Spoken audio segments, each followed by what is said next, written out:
Opens with a shot of Philadelphia in 2024, where we see an empty office building and a devastated city, filled with fire and the piercing screams.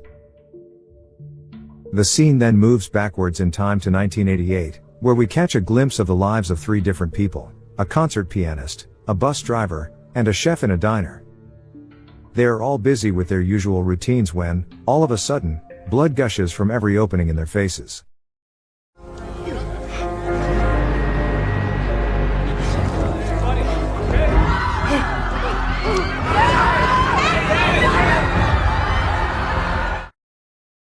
All three collapse dead within seconds, and at the same time, we see a mysterious figure in a blue hoodie wandering through the city.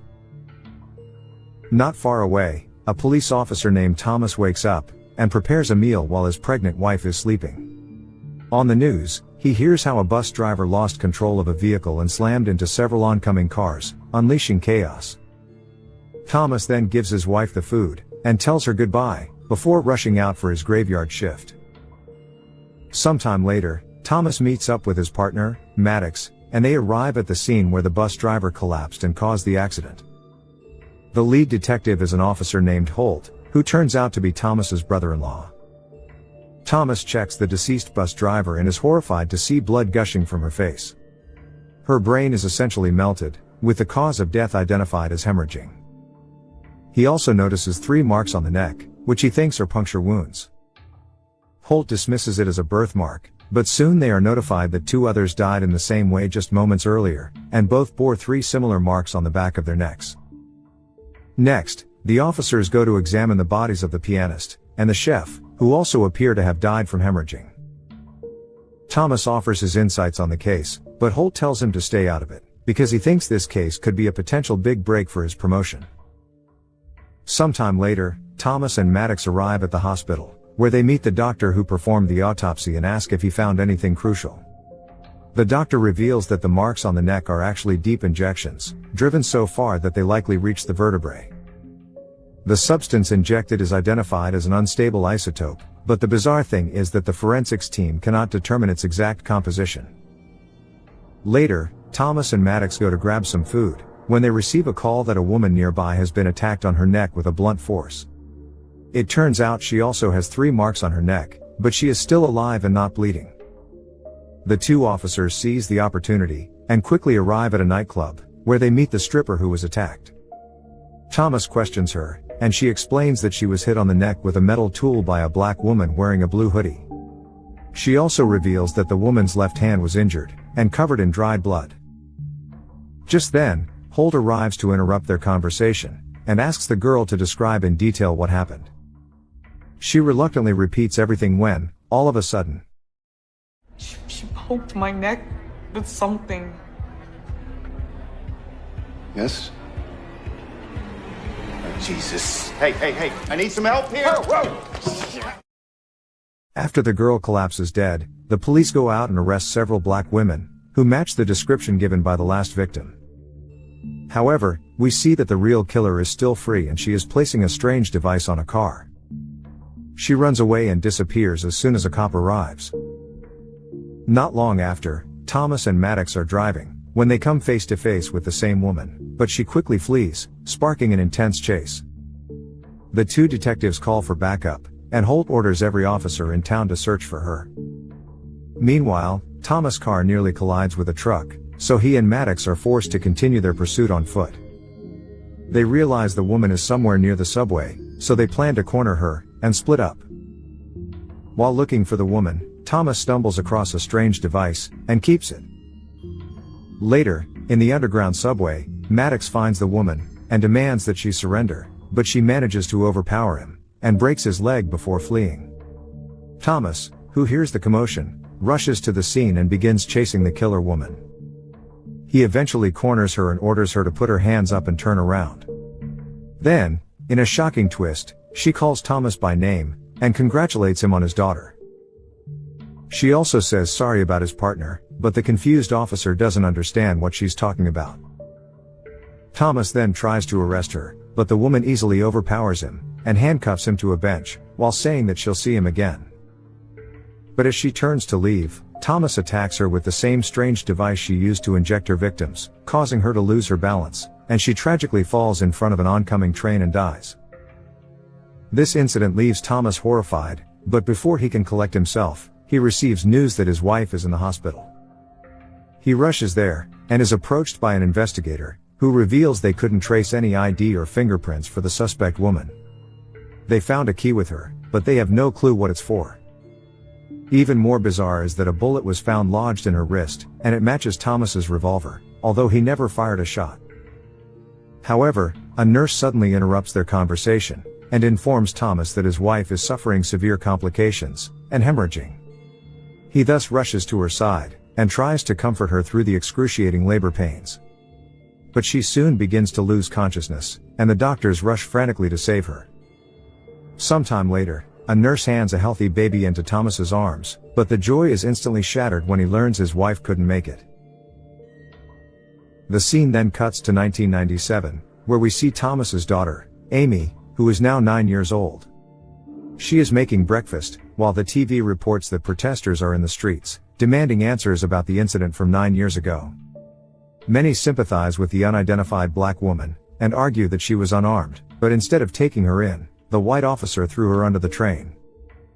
Later, Thomas, who is now a detective, wishes his daughter a happy birthday, and gives her a bracelet as a gift. The two then visit Thomas's wife's grave, where he notices a snail on the tombstone, and fresh flowers, leaving him puzzled. Soon, he receives a call from the police, and is shocked to learn that the killings, identical to those from 9 years ago, are happening again. Without wasting any time, Thomas rushes to the crime scene, and meets Maddox, who now walks with a limp because of the incident from 9 years ago. Thomas asks him if he placed flowers on his wife's grave that morning, but Maddox denies it. The two then arrive at a university classroom, where a professor lies dead, bearing the same 3 puncture marks on his neck, and blood streaming from his face. Moments later, Holt, who is now a lieutenant, arrives, and the officers check the security camera footage. Their eyes widen in shock as they see the perpetrator, who looks and is dressed exactly like the woman from 9 years ago. But since she is supposed to be dead, they assume it must be a deranged copycat killer. Upon returning to the station, Thomas begins reviewing the case files from 9 years ago, hoping they might lead to a clue. He soon comes across the mysterious key that was found with the woman back then, and assigns his team to investigate it. Meanwhile, more deaths continue to occur, pushing the police to the edge and sparking panic among the public. Later, Thomas examines the new suspect's left hand in the footage, and notices it's injured, just like the woman from 9 years ago.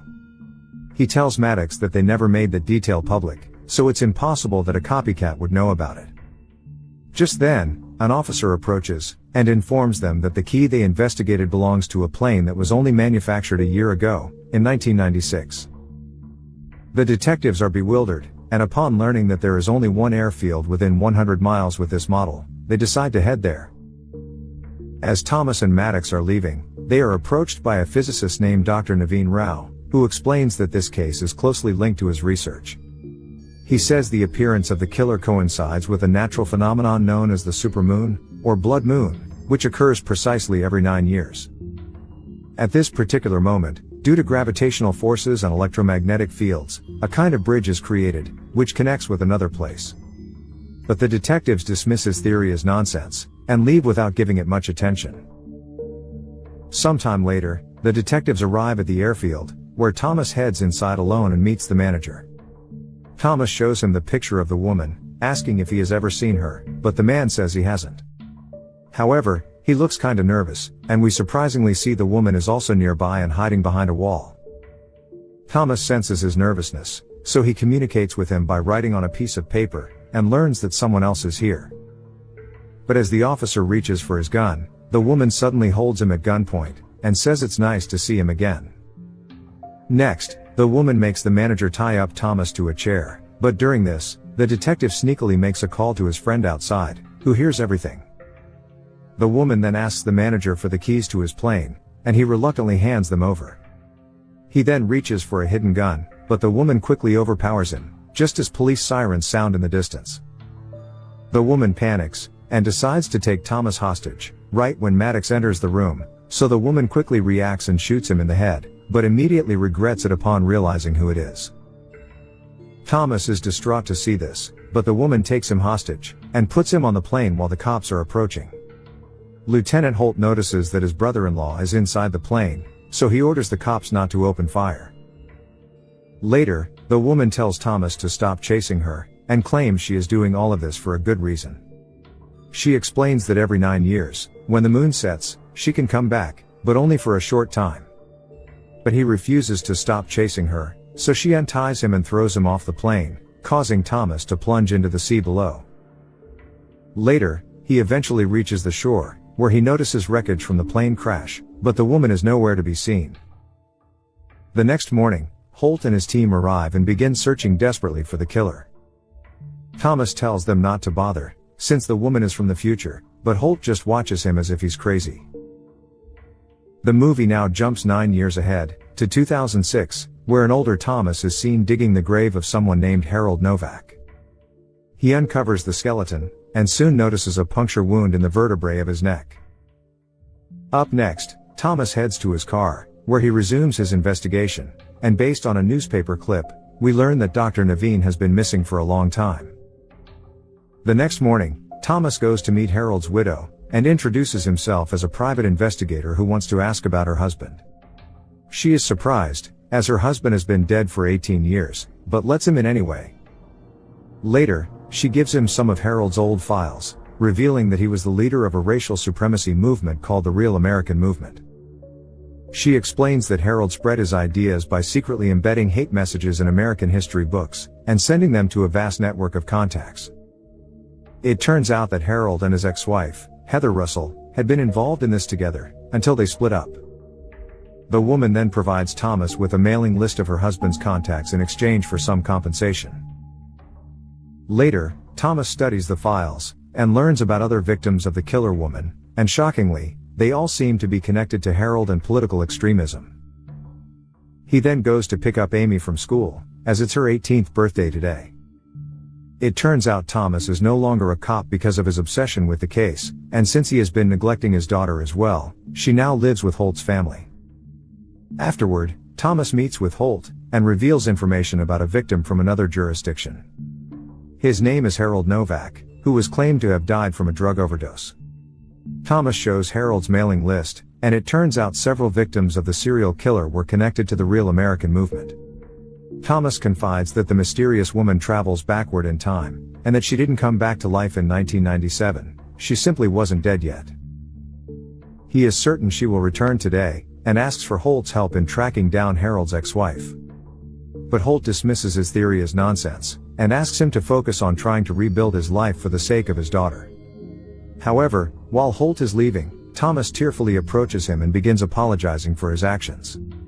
He says he wants to seek help, so Holt comforts him, and says he will help in any way he can. The two hug before Holt walks away, but we soon learn that Thomas was only pretending to be sad to steal his badge.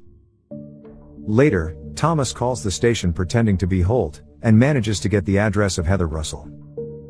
He soon arrives to meet her, and is shocked to see a dead woman with her face bleeding like the other victims. And then suddenly,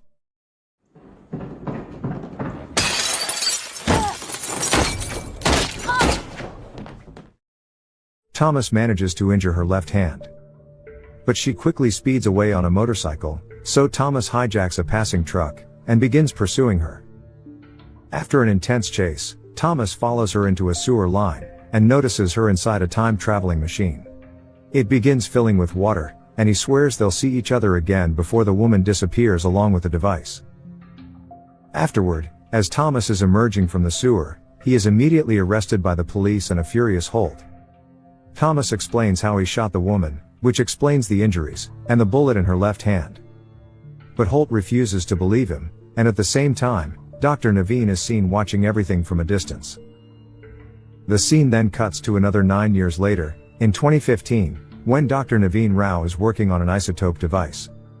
He tests the device on pigs, causing the animals to bleed from the nose, eyes, and ears before dying instantly. He is excited by his invention, but his assistant shows him footage of Thomas camping on the beach where the killer disappeared 9 years ago, patiently awaiting her return.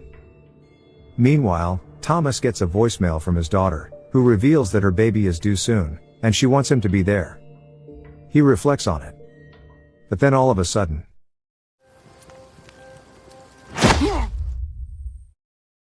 later, Thomas finds himself in the back of a truck, and it turns out Naveen is the one who kidnapped him. Naveen reveals that he supports the killer woman's cause, and he's working on an invention she will use one day. He explains that he doesn't want Thomas to kill her and ruin everything, so he has to hold him for 3 days. Thomas argues that the woman is killing innocent people, but Naveen justifies it, claiming it is to prevent something far worse, and that she is a savior. While the scientist is babbling, Thomas manages to free himself and attacks him, which causes Naveen to lose control of the vehicle.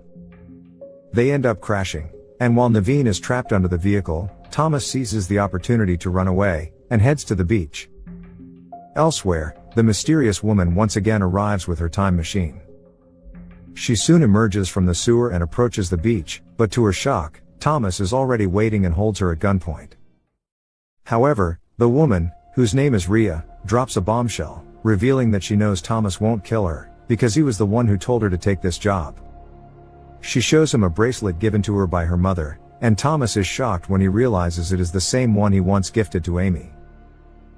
Here, he is stunned to realize she is his granddaughter, whom he killed in 1988. Thomas asks her to go back and stop it, but Rhea claims it is already done, and time traveling to the past is a one-way trip. She says that her mission starts at this beach on this day, and always ends with her dying. Before leaving, Rhea asks him to go home and take care of Amy, while Thomas collapses to the ground in tears.